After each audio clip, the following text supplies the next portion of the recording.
Tayo po'y manalangin. Hayaan niyo po, Panginoon Diyos, ihanda niyo po ang bawat isa sa amin sa pakikinig ng inyong mga salita. Bigyan niyo po ng kaliwanagan ang mga bahagi ng mga sita sa gagamitin.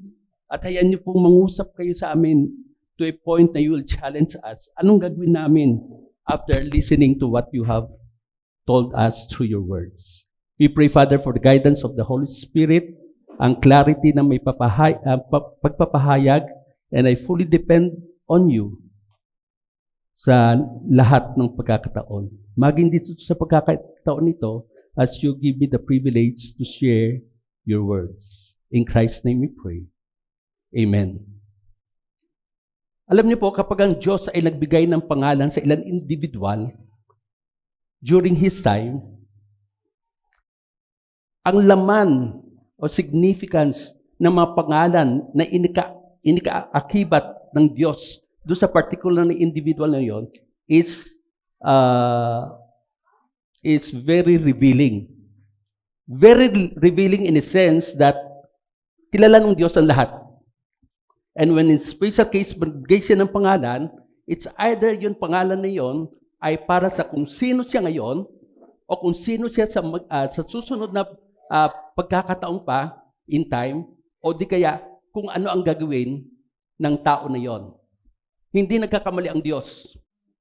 Nang si Yahweh ay sinabi niya, Abram, ikaw ay magiging Abraham sa ngayon, ang ibig niyang sabihin, pagdating ng araw, you will realize na ikaw ay magiging ancestor ng marami.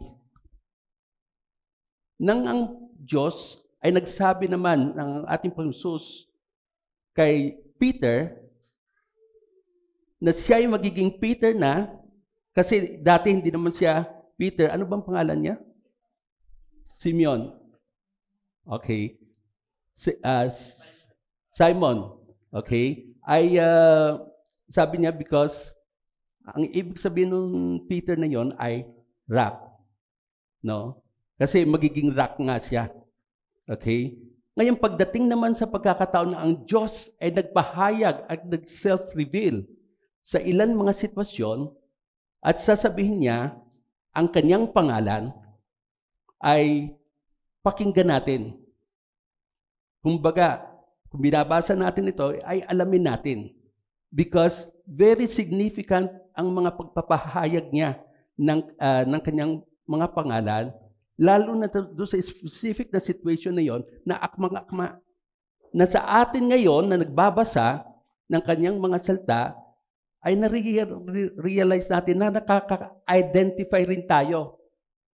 Katulad ng sinasabi nga ng patotoo ng ating Pastor John, yung Jehovah Shalom, na naranasan niya, yung kapayapaan, despite of doon sa challenging situation na yon. Ngayon po, hindi maiunawaan natin ang Diyos sa atin ay kakaiba and He's the only one. Sa lahat ng goodness, He's the only one. To realize na ang Diyos natin ay may iba't ibang pangalan na ginagamit to identify Himself and to reveal Himself, a portion of Himself, whether it's a character or what so, ay makikita natin, ma-realize natin, God, our God, is so vast in a way that no one certain name will just fit Him. Kundi marami pa. Alam niyo po, kanina nag-google ako prior to na dumako dito. Kaya ako nagdagdag ng isang slide. Just because may lumabas na is nakita ko, nag-Google ako, how many names meron ba ang Diyos? Then lumabas na may isang polyeto, 50 pages, na sinasabi na there are more than 650 names ang Diyos na sinulat ng taong ito, na ang ginamit niya ay ang King James Version, ay lahat at nilagay niyang pangalan, then yung particular na verse. It's only about $7 at pwede rin mabili. Kasi napakaganda nito sa ating karanasan that we will realize ang rami pala niyang iba't ibang mga pangalan. And we can worship Him sa different na mga pangalan at sa iba't ibang aspeto, sa ilang specific na aspeto. Ngayon ay handa natin ang ating sarili sa pag-aaral natin ito. In the 6th year, in the 6th month, on the 5th day, while I was sitting in my house and the elders of Judah were sitting before me, the hand of the sovereign Lord came on me there. I looked and I saw a figure like that of a man. From what appeared to be his waist down, he was like fire. And from there up his appearance was as bright as glowing metal. He stretched out what looked like a hand and took me by the hair of my head. The Spirit lifted me up between the earth and heaven, and in visions of God, He took me to Jerusalem, to the entrance of the north gate of the inner court, where the idol that provokes to jealousy stood. And there before me was the glory of the God of Israel, as in the vision I had seen in the plain. Gusto ko po makita natin dito sa Kabanatang 8 ay nagsasalta dito si Ezekiel. At si Ezekiel, kung titignan natin ang chapter 1, siya po ay priest. But pagdating ng chapter 3, ay inappoint siya as prophet of God. So may mga pagkakataon, nagbabago ang mga ministry natin, katagwagan. And accordingly, kung saan man tayo tinawag at kung may mga pagkakataon na we have to change some ilang part ng ministry, as long as you and I are sure that we were called by God to that a change of ministry, we keep on because God will equip us dun sa level ng panibagong ministry. So makikita natin dito ay mayroong ilang mga elders ng Judah ang pumunta sa kanyang bahay. So lumalabas, siya ay kinikilala bilang sa propeta at sa kanilang lang pagdako doon ay gusto nilang mapakinggan kung anong sinasabi ng Diyos sa pamamagitan niya. Okay? So dito ay binanggit rin na siya po ay dinala ng Espiritu between earth and heaven at nakita niya ang isang pangitain na ang Diyos ay dinala sa Jerusalem. Asan ba siya? Actually, nasa Babylon siya in actuality. Kasi sa chapter 1 ay makikita rin natin na si Ezekiel na ito ay nasa may side ng river at the time at naranasan rin niya yung sinasabing ang Espiritu ng Diyos, ang kamay ng Diyos ay pumatong sa akin, the hand of the sovereign Lord came on me.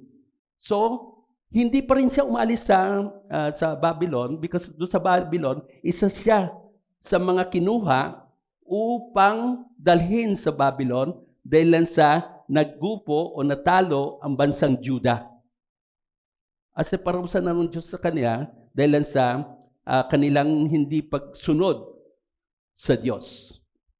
Okay? So makikita po natin, he was transported in vision and he saw Jerusalem. So tignan po natin ngayon kung ano bang intensyon ng Panginoon. Bakit siya kinuha sa ganung kapamaraanan at dalhin siya sa siyudad ng Jerusalem? Yun ang pinanggalingan niya.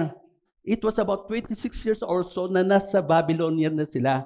So they don't know what's happening in Jerusalem. Obviously, wala namang mga YouTube doon o mapapanood tayo para malaman natin katulad sa Pilipinas kung anong nangyari. So, merong gustong ipakita ang Diyos at gusto nating makita anong gustong ipakita ng Diyos kay Ezekiel. Then he said to me, "Son of man, look toward the north." So I looked, and in the entrance, north of the gate of the altar, I saw this idol of jealousy. And he said to me, "Son of man." So ang nagsasalta ay ang Diyos. Son of Man na small m, I see Ezekiel. Do you see what they are doing? The utterly detestable things the Israelites are doing here. Things that will drive me far from my sanctuary. But you will see these things that are even more detestable. Nakita niyo mo ba kung anong ginagawa ng mga tao ito? Pinupus nila ako upang ako umalis sa sanctuaryo. Aking sanctuaryo. Bakit? Kasi merong inilagay na isang tinatawag na idol of jealousy. Isang idol, isang image na nilagay doon somewhere north of the gate, just dahil sa sinasamba ito bilang Diyos-Diyosan.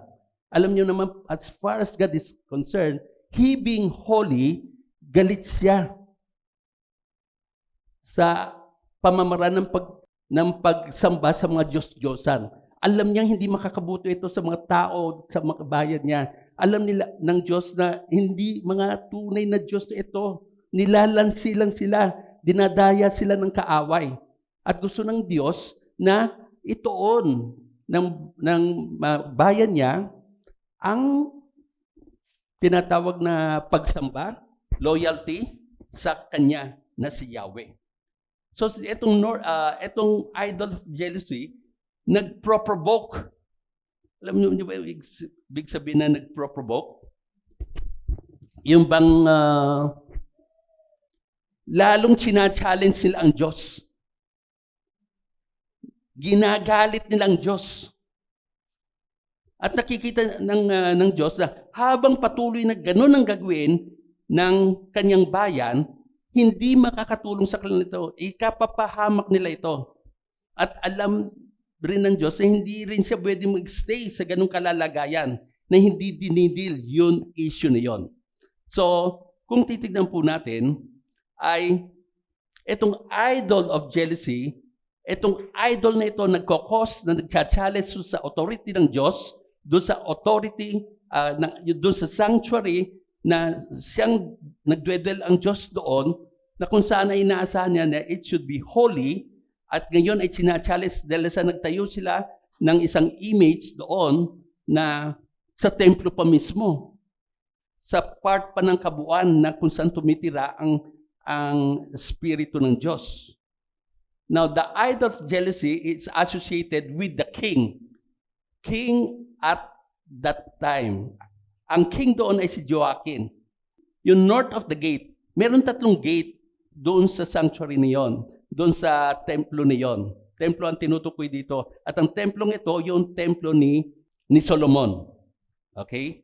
So, may 3 gate, pero yung doon sa north gate na yon, yun ang pinagmumulan ng hari kapag siya pupunta sa templo. Because yan, yung palace niya ay nasa north side. So, kung pupunta siya sa templo, manggagaling siya sa north gate, northern gate. So with that, ang sinasabi, itong idol na ito is associated with the king dahil sa itinayo ito doon sa north of the gate. So anong sinasabi lang noon? Ang hari mismo na dapat isang modelo na susundan ng mga citizens niya ay hindi nagsisilbing modelo as far as spiritual integrity is concerned because siya ay sumasamba sa Diyos Son. Na kumbaga ang sinasabi dito ay siya pa hari. Dapat expected na siyang manguna, siyang manguna sa pagsamba sa tunay na Diyos. So that's the first thing. Tandaan nyo nung sinabi ng Diyos ni Yahweh ito but you will see things that are even more detestable. If this is already detestable, mas matindi pa makikita mo ang ipapakita ko sa iyo. Okay, ang papakita ko sa iyo. Then, sumunod dito sa Ezekiel 8:9-13, and he said to me, go in and see the wicked and detestable things they are doing here. So I went in and looked, and I saw portrayed all over the walls all kinds of crawling things and unclean animals and all the idols of Israel. In front of them stood 70 elders of Israel, and Jaazania, Saniah, son of Shaphan, was standing among them. Each had a censer in his hand, and a fragrant cloud of incense was rising. He said to me, Son of man, have you seen what the elders of Israel are doing in the darkness? Each of the shrine of his own idol? They say, the Lord doesn't see us. The Lord has forsaken the land. Again, he said, you will see them doing things that are even more detestable. Parang nabivisualize ko kung gaano lalong tumitindi ang galit ng Diyos. Yung holy jealousy na meron siya. One of the names of God is jealousy. But not the kind of jealousy na meron ang tao na mali, na hindi healthy. It's a holy jealousy na binabantayan niya ang kanyang sariling kumbaga dangal or integridad. Ganun yon. So, ang pinakita naman ng Diyos, yung verse 7 and 8 actually, ay ang nangyari dyan ay pumasok sila sa isang lugar pa ng templo at sabi ng nakita nila may isang butas. No, yung verses 7 and 8, may butas. Sabi ng Diyos sa kanya, yung butasan mo pa ng malaki para makita mo. Nung magawa niya yung malaki ng butas, then nakita niya na may pintuan pala sa susunod na katabi. So, ito na sinabi niya, go in and see. At tignan mo. So, ano nakita niya? Nakita niya na itong mga city leaders, associated with the city leaders, kasi ito yung mga mga 70 elders. So, kumbaga matataas sa posisyon. Hindi sila karaniwang mga citizen. Okay? So, pinakita dito ng Panginoon Diyos na sila rin ay sumasamba sa Diyos-Diyosan. Kumbaga, hindi naman mapapansin ang butas sa yon. At kung titignan ng butas, hindi pa rin makikita kung anong loob. Kung hindi uukain para malaman na may doorway pala yon at kinakailangang pasukin upang makita. At dito nagtatago ang mga city leaders. Sumasamba sila sa mga Diyos-Diyosan. No? At meron silang censer. Censer, lalagyan niya ng insenso. At tapos susunugin ng iyon, tapos yung halimuyak maamoy. Yun ay isang bahagi ng pagmamaraan na tinuro ng Diyos kung paano sumamba ang Israelita. So ang ibig sabihin nun, yung ginagawa nilang pagsamba na dapat ay sa tunay na Diyos, ngayon ay ginagawa nila ito ng lihim para sa mga Diyos-Diyosan na meron sila.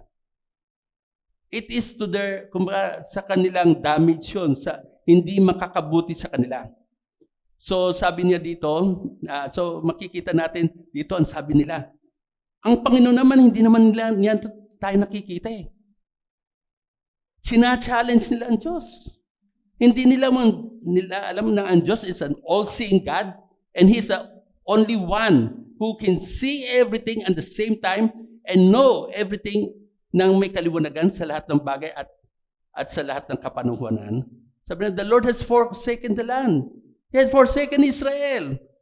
At yung malaking kabahagi ng mga population natin, dinala na nila doon sa Babylonia. Talunan tayo, iniwanan tayo. Sinisisi pa nila ang Diyos when in fact, ang katotohanan, it was not the Lord that has forsaken them, but rather, they forsook the Lord. They forsook the Lord, kaya ang nangyari ay in-invade sila at malaking population, yung mga malalakas, mga may kaalaman, yun ang lilipat sa Babylonia. Then, sa verse 13, there is a chorus, you will see them doing things that are even more detestable. Grabe. At mamaya makikita natin application. Then, pagkatapos son, so 14:15, then he brought me to the entrance of the north gate of the house of the Lord. And I saw women sitting there, mourning the god Tammuz. He said to me, do you see this, son of man? You will see things that are even more detestable than this. Anong ginagawa ng mga babaeng ito? They were mourning. They were actually nagluluksa sila para sa isang Diyos-Diyosan ang pangalan ay Tammuz. Na maiintindihan natin itong Tammuz na ito, never had it been spoken or written maliban dito sa Ezekiel at wala na sa kabuuang Bible.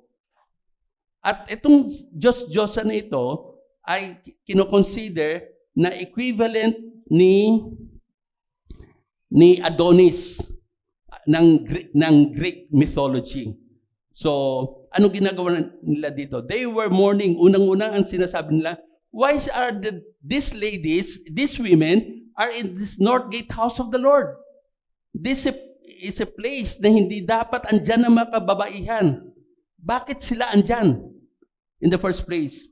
At ikalawa, ay bakit sila nagluluksa?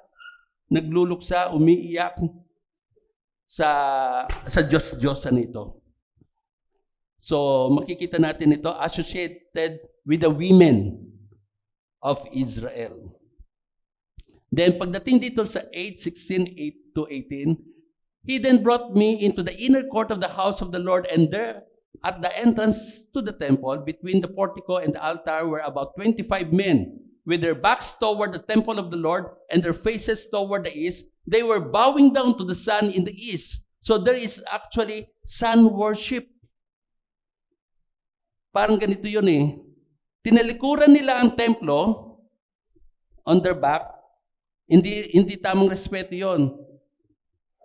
Hindi, mali ang ginawa nila. Tapos, sa harapan ay they give face sa pamagitan ng pagsamba dun sa sun. They were bowing down. He said to me, have you seen this, son of man? Is it a trivial matter for the people of Judah to do the detestable things they are doing here? Tinatanong niya, tama ba ang ginagawa nila? Karapat-dapat ba nilang gawin ito laban sa akin?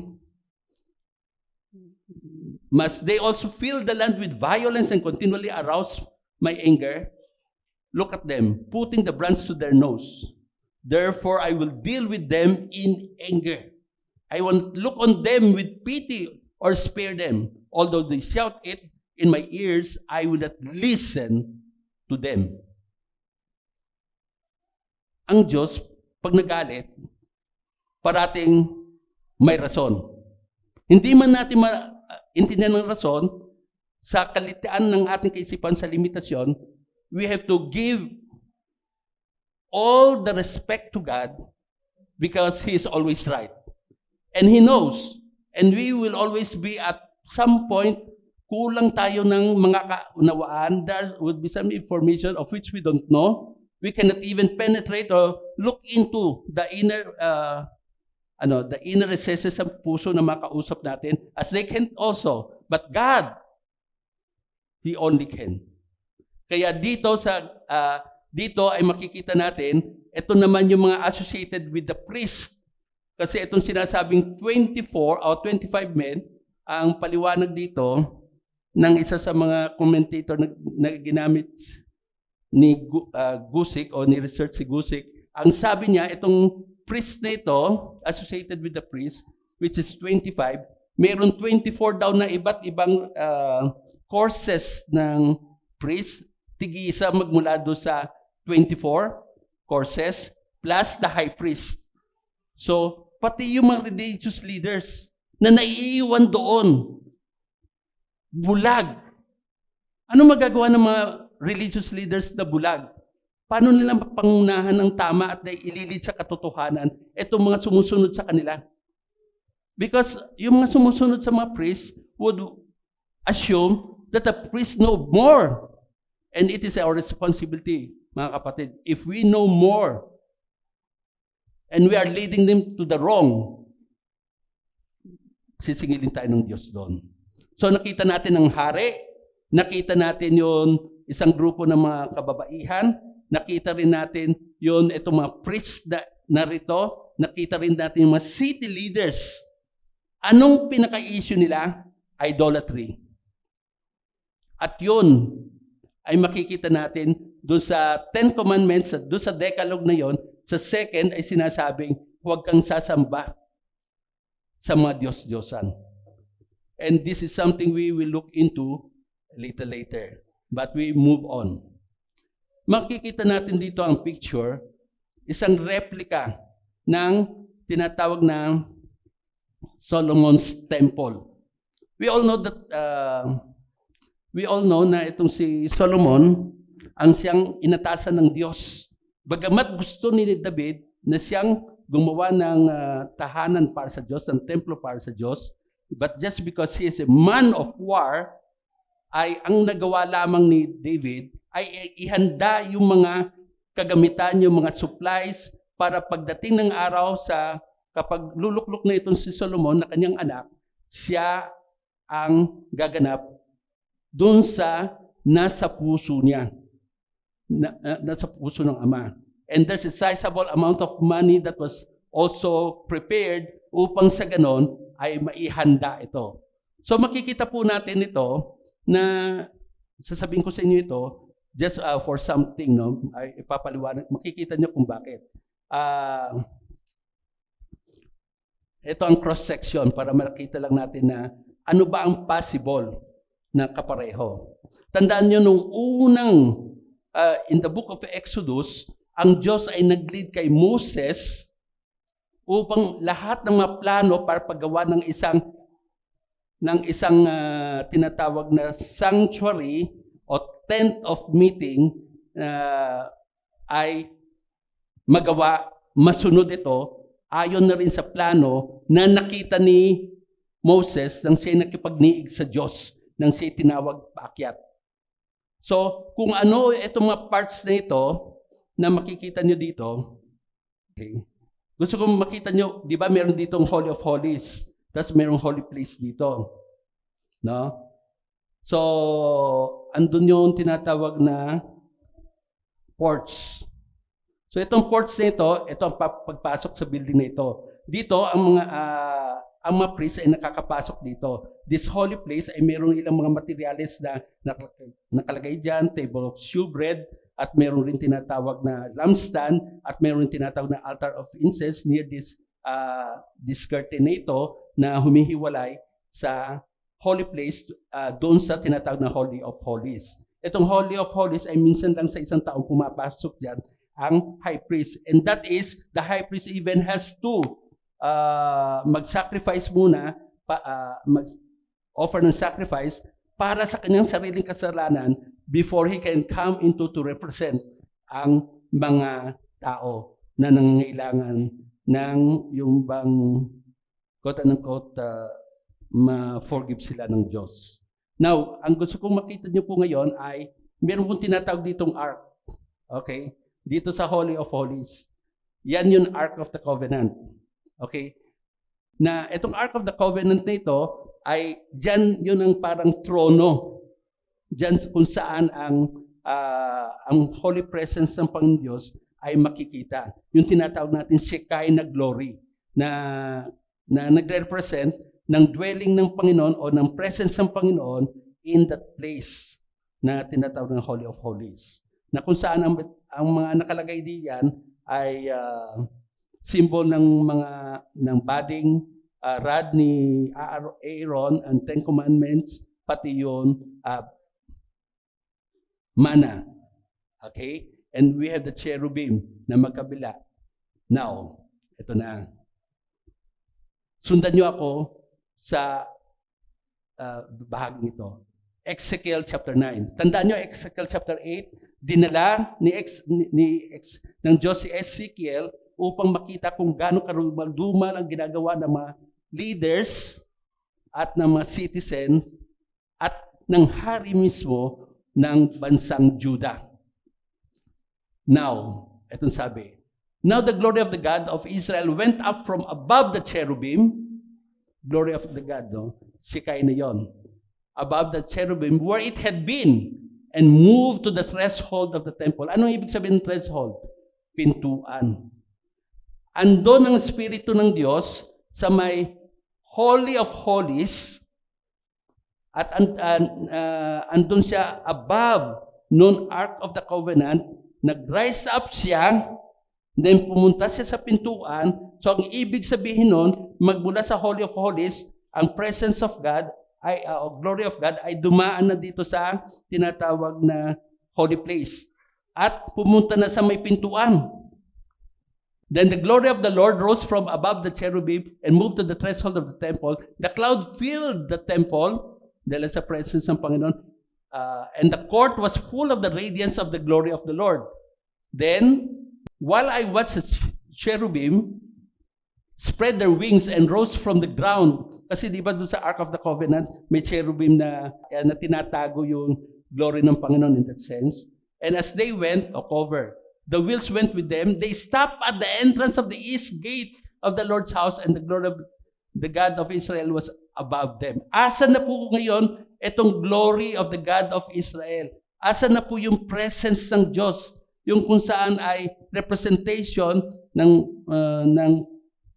presence ng Diyos dito sa lupa. Doon, magmula sa Holy of Holies, nakalabas na at nakarating na hanggang sa east gate na, lumabas sa pintuan, then pumunta na sa may east gate, then after which, ang sabi sa 11:23, the glory of the Lord went up from within the city and stopped above the mountain east of it.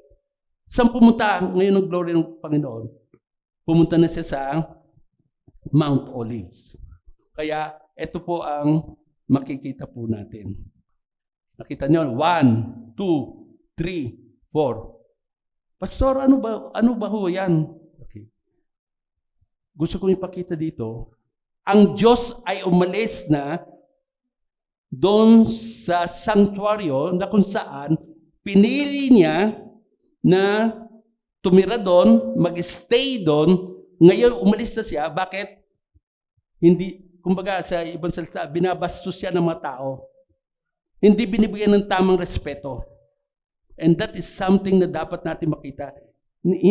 Ang sabi nga ng isang commentator,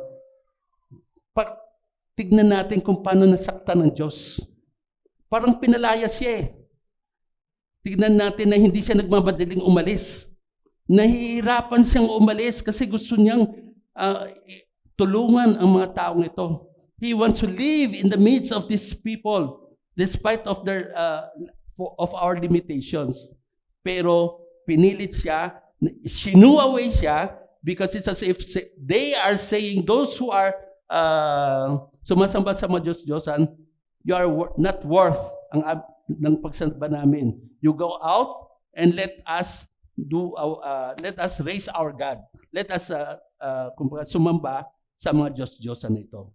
So nakarating siya hanggang Mount Olives. Okay? So gusto kong makita natin yung puso ng Diyos. Nasaktan siya. Truth A, God hates idolatry. Every idolatry, sabi niya, sa susunod ay makikita mo pa ang mas kahindik-hindik, kumbaga kahindik-hindik, mas matindi na katampalasanan, na disrespect na ginawa niya sa akin ng mga taong ito na naiiwan doon. They are saying that I forsook them. No, they forsook me. No? So, paano ang application nito? Let us denounce any idolatry in our lives. Idolatry sa mga tao, idolatry sa mga kagamitan, sa mga kayamanan. Tulungan tayo ng Panginoon Diyos. This is something that we have to deal with this. Otherwise, it will earn the ire of God against us. Then, truth be, God is an all-seeing one. They are touting God. They are saying, God can see us. Ang kapal ng mga walls na ito, no? Paano tayo makikita sa loob? Application, let us be truthful. Hindi tayo mananalo sa Diyos. And it is to our destruction if we felt na naisahan natin ang Diyos. Okay? Then, sa chapter 43, then the Spirit lifted me up. So, isa na naman pagkakataon na on vision and brought me into the inner court and the glory of the Lord filled the temple. Dumating ang pagkakataon, bumalik ang Diyos. Kasi ang nangyari dito, kung titignan nyo sa chapter 9, ay mayroong mga pinotektahan ng Diyos, inutusan ng ang Diyos na markahan ang ilan mga tao, tapos yung mga taong sumasamba sa mga Diyos-Diyosan ay patayin sila. At so dumating ang pagkakataon, bumalik ulit ang Diyos. The glory of the Lord filled the temple, and the name of the city from that time on will be the Lord is there. Now, tandaan po natin, in the time, vision na pinakita ng Diyos patungkol sa temple kay Ezekiel, hindi na niya naabutan. Kinamatayan na ni Ezekiel yon. At maging yung city na sinasabi na the name of the city from the time on will be the Lord is there, ay hindi rin nagkaroon ng kaganapan. And yet, pagkatapos niya na mamatay si Ezekiel at nakapanumbalik na yung mga Israel, no, after 70 years, as I would understand, ay hindi man na-restore ng Diyos yung mga tao, yung mga galing sa Judah na transport, dineport. Tapos ang nagawa rin niya na magkaroon ng templo, nangyari rin yung tinatawag na city, but not to the extent as kung gaano kaganda ang previous. Nagkaroon ulit ng templo, it's a temple of Zerubbabel. Okay? Then sabi dito, and I heard a loud voice from the throne saying, "Look, God's dwelling place now among the people, and He will dwell with them. They will be His people, and God Himself will be with them and be their God. But this is the one we will be seeing." Tayo mga tinubos sa pamagitan ng dugo ni Kristo. It's all the Jews na maniniwala kay Kristo bilang tunay na Messiah, lahat ng mga hentil na tayo na makakakilala sa ating Panginoon Jesus ay mararanasan natin ito, magkakasama tayo. God's dwelling place is now among the people, among sa mga tinubos niya, mga Hudyo at mga hentil na nakakilala sa Panginoon. Now, madali na lang, tingnan natin ang dispensation na ito. In the Old Testament, ang banal na espiritu ay pansamantala lamang siya at umalis siya. Katulad ng nangyari kay Samson, kala niya may lakas pa siya upang yung lakas na nanggaling sa Diyos, hindi. Naging suway rin siya. So, ang nangyari ay, sabi dito, but he did not know that the Lord had left him. Ang banal na espiritu ay umalis sa kanya. Pagdating naman dito, ay kay Saul, ay ang spirit ng Diyos ay umalis rin sa kanya. Okay? Then pagdating dito sa Psalm 51, sinabi ni Nathan, ikaw ang salarin. Sinabi niya ito kay David. Ang sabi ni David sa kanyang isang awitin, "Pag mong hayaan na ikas mo ako sa presence Diyos, huwag mong tanggalin ang banal na espiritu mo sa akin." But that was a dispensation before, because pagdating dito sa nang si Jesus ay nagpapaalam na sa kanyang mga disipulo, sabi niya, "I'll ask the Father, I'll be praying to the Father, and He will give you another advocate. I'll be leaving, the other advocate will be coming, and He will be with you forever." At sabi, the Spirit of Truth. Yan ang meron tayo nang tumanggap tayo kay Kristo bilang Panginoon at Tagapagligtas pagkatapos na tayo magsisi. Ang banal na Espiritu ay nag-indwell sa atin. Si Jesus Christ ay pumunta rin sa atin. Pag pinag-aralan nyo yung TEE with the verses in Book of Romans, as I would believe, ang Diyos Ama ay nasa atin. Okay? So, paano mangyari? Don't you know that you yourselves are God's temple and that God's Spirit dwells in your midst? So, wala nang temple in that sense, na katulad noon. Because God inhabits yung bawat buhay natin, yung bawat puso natin na tumanggap kay Kristo. Nagkasala tayo, ay ang banal espiritu hindi aalis. Pero masasaktan siya. Magre-grieve siya. And do not grieve the Holy Spirit of God, with whom you were sealed for the day of redemption. Get rid of all bitterness, rage, and anger, brawling and slander, along with every form of malice. So, bilang mananampalataya, patuloy tayong maging mapagbantay upang makita natin ang ating sarili kung paano tayo tinitignan ng Diyos. as against kung ano sinasabi ng salita ng Diyos. So much so, upang hindi natin mag-grieve ang banal na Espiritu. Hindi siya alis, pero huwag natin i-grieve siya. Kasi pag grieve natin ang banal na Espiritu, hindi makakatulong ito sa atin. Dahil ang ibig sabihin, because the Spirit, ang banal na Espiritu, Spirit of truth yan eh. Pag nag-grieve siya, ibig sabihin ay meron tayong ginawang mali. Meron tayong ginawang hindi kaaya-aya sa Diyos. And with that, yun ang magiging problema natin. Kaya ang sabi dito, be filled with the Holy Spirit and constantly guided by Him. So ang pamamaraan ay hingi tayo ng kapuspusan ng banal na Espiritu upang magawa natin ang tama. Magsisi tayo. Huwag natin patagalin. Kung maging sensitive tayo, alam mo naman ang isip natin. Kung minsan pag naging lazy yan, kung ano pumapasok sa ating kaisipan, pag nagbigay tayo ng space yan, ay delikado tayo. And kumbaga ang kailangan natin ay feeling of the Holy Spirit. So, ang sabi dito, God is our refuge and strength, an ever-present help in trouble. Therefore, we will not fear. Though the earth give way and the mountains fall into the heart of the sea, the Lord Almighty is with us. The God of Jacob is our fortress. No? At sinabi dito tungkol sa high priest na si Jesus Christ, ang sabi sa baba, so that we may receive mercy and find grace to help us in our time of need. Okay? Yung sinasabi sa book of Revelation, darating ang araw, God and us, we will dwell in the same place. Pero hanggang ngayon, between dun sa time na yon at ngayon time na nabubuhay tayo, ang kinakailangan natin ay bantayan natin on how we treat the Holy Spirit. In a sense, with respect at sa pamamaraan na say Diyos. Okay? Na kinakailangan natin na ma-realize na God is there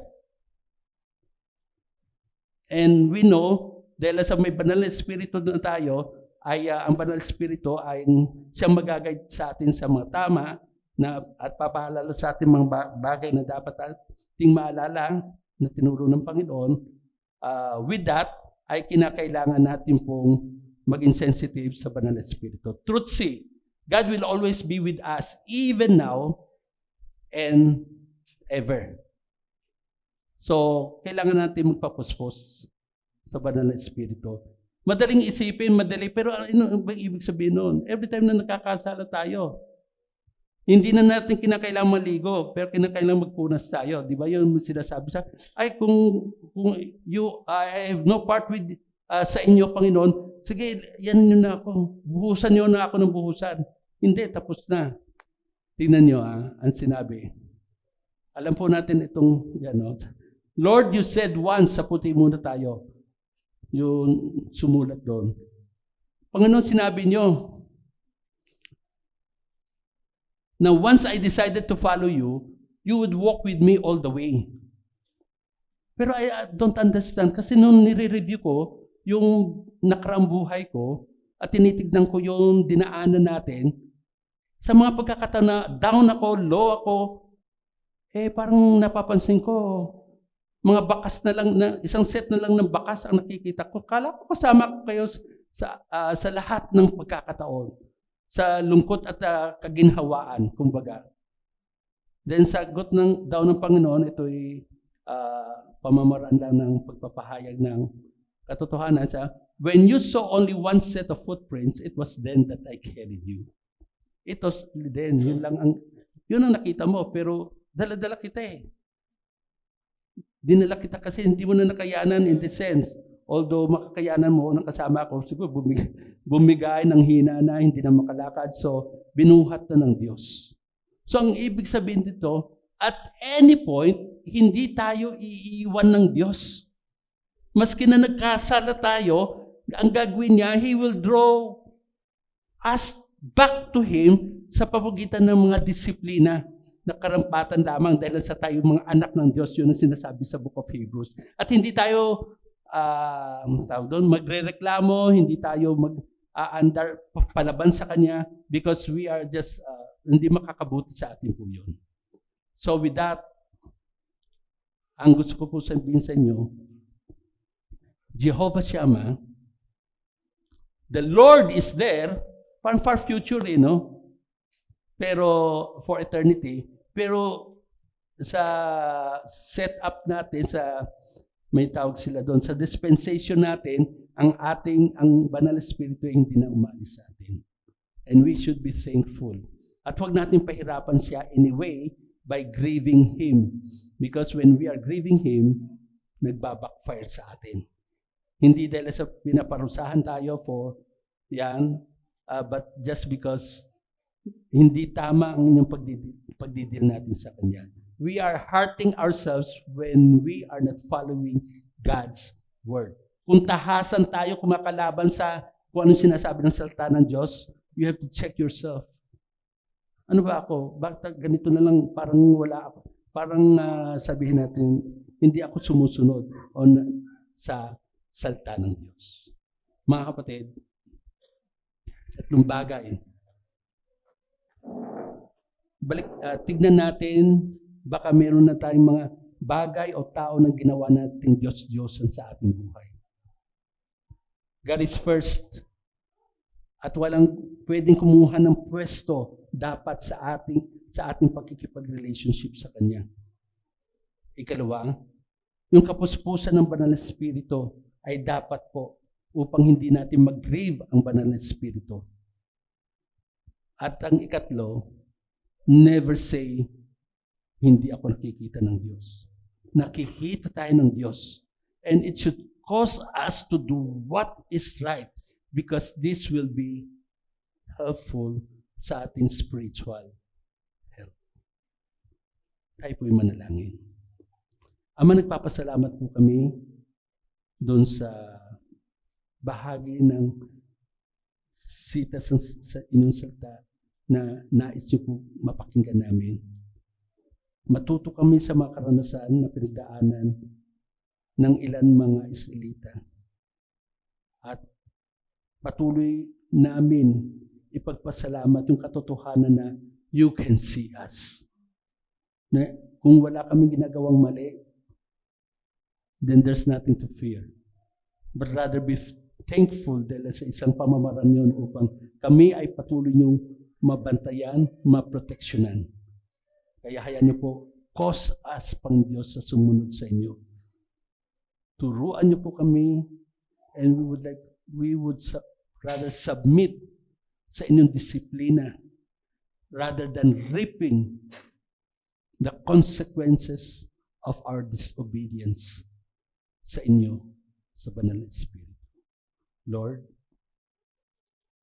let us grow deeper sa buhay po namin. In Jesus' name. Amen. Amen.